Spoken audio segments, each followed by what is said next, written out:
أما بعد أعوذ بالله من الشيطان الرجيم بسم الله الرحمن الرحيم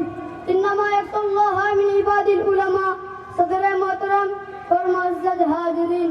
آج کی اس روحانی مجلس میں میرے تقریر کا عنوان ہے علماء کرام کی فضائل۔ معزز حضرات، علماء کرام کی فضائل یوں تعداد شمار سے زیادہ ہے، لیکن ان کی فضیلت میں صرف اتنی ہی بات کافی ہے کہ رب ذوالجلال نے اپنی توحید اور اپنے پیارے حبیب محمد صلی اللہ علیہ وسلم کی صداقت پر گواہی کے لیے فرشتوں کے بعد انہی علماء کرام کو منتخب کیا، تو نہ ہی کافی ہوتا جیسا کہ ارشاد ربانی ہے، شہید اللہ انہ لا الہ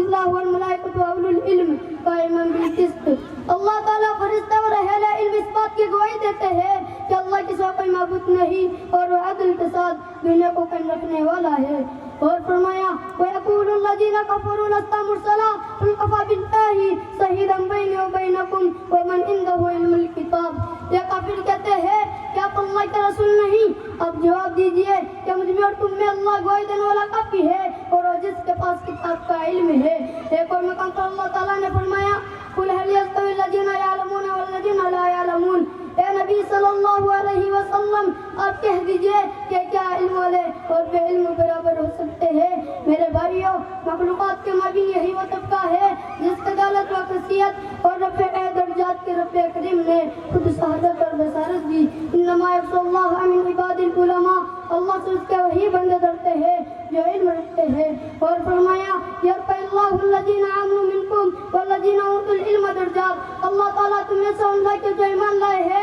اور جو علم دے گئے ہیں درجہ بلند کر دے گا۔ یہی وہ علماء شریعت ہے جن کی مثال زمین پر آسمان کے ستاروں کے مانند ہے، وہ ساری انسانیت کے رہنما اور خیر کے دائی ہے۔ یہی ناصر خلق الوارثین انبیاء ہے جن کے حق میں ساری کائنات سرپنجات رہتی ہے اور مقرب ترین فرشتے ان کے لیے دعا و استغفار کرتے ہیں، جیسا کہ ابو دردہ رضی اللہ عنہ سے روایت ہے کہ میں نے نبی صلی اللہ علیہ وسلم کو فرماتے ہوئے سنا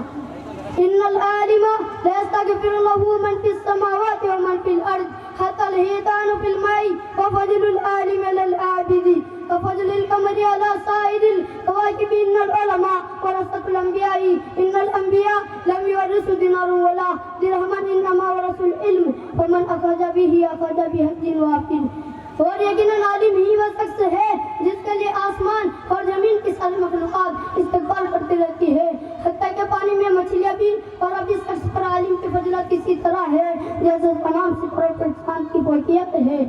یقیناً علماء ہی انبیاء علیہ السلام کے وارثین ہے۔ واضح ہے کہ انبیاء علیہ السلام نے درہم و دینار کی وراثت نہیں چھوڑی، انہوں نے صرف علم سے بھی اپنی وراثت میں چھوڑا ہے۔ جس نے اسے حاصل کر لیا تو وہ بڑے نصیب والا حصہ پا گیا۔ اور ابو امامہ وحیلی رضی اللہ عنہ سے روایت ہے کہ رسول صلی اللہ علیہ وسلم فرمایا ذکر علی رسول اللہ صلی اللہ علیہ وسلم رجلان احدہما عابد والآخر عالم فقال رسول اللہ صلی اللہ علیہ وسلم فضل العالم علی العابد فضل علی دناکم۔ رسول صلی اللہ علیہ وسلم سے دو آدمیوں کا تذکرہ کیا گیا، ان میں سے ایک بڑا عبادت گزار اور دوسرا عالم شخص تھا، تو آپ صلی اللہ علیہ وسلم نے فرمایا عالم کی فضیلت ایک ابھی شخص پر اسی طرح ہے جیسے میری فضیلت میں ایک صحابی پر۔ اللہ رب العالمین سے دعا ہے کہ ہمیں اہل علم کی توقیر و احترام کرنے کی توفیق دے اور علماء کرام کی محبت سے ہمارے دلوں کو معمور کرے اور ہمیں ان کے علوم معارف سے فیضیاب ہونے کی توفیق سے نوازے،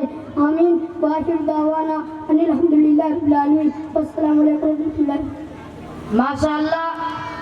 یہ تھے نئی